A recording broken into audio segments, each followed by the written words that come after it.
The big challenge, George, which I was looking at for international students, as we just talked about, is the cultural shock itself. Yes. And because of which they are not even able to come out of the homesickness, or the kind of culture they have been brought up in. And that's where it becomes a bit difficult for them to adjust in a new culture, understand the new culture, and get along with the new people, the surroundings, the environment. One of the best techniques that I tried initially was to try the Australian way of speaking, and also attending events which involve more people from different countries. And in that way, what you can do is you can enter into that kind of diverse communication and conversations with different people. You will find people from Southeast Asia, South Asia, probably Africa, Europe, Australia, and that's where you can understand their way of thinking, their way of looking into the things, isn't it, Mm, George? correct. You know, when I was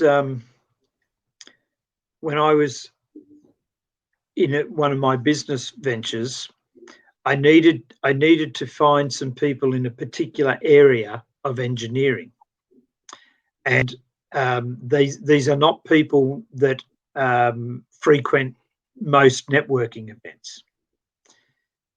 So I went looking and looking and looking, and I actually found an organisation who met over on the eastern suburbs of Sydney, and they used to meet once every, I think it was once every 3 weeks from memory, and they were a group of professionals called actuaries.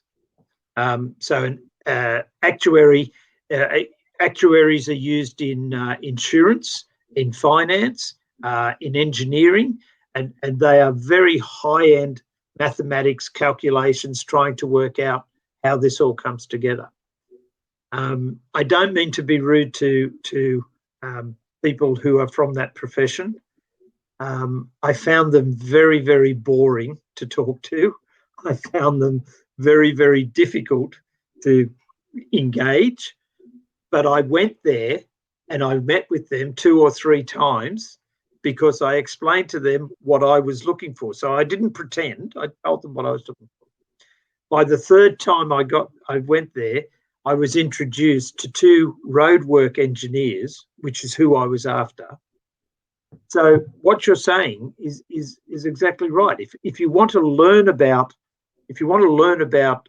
engineering and that, there's no point talking to somebody that makes sugar. If you want to learn about baking a cake, why are you talking to mechanics? Now the same thing. If my parents were born in Greece, when they came to Australia, all the Greeks lived next to one another, all lived in this little community. So they didn't learn the Australian culture. My mother and my father had many, many, many Australian friends, far more than any of my other relatives, I think, right?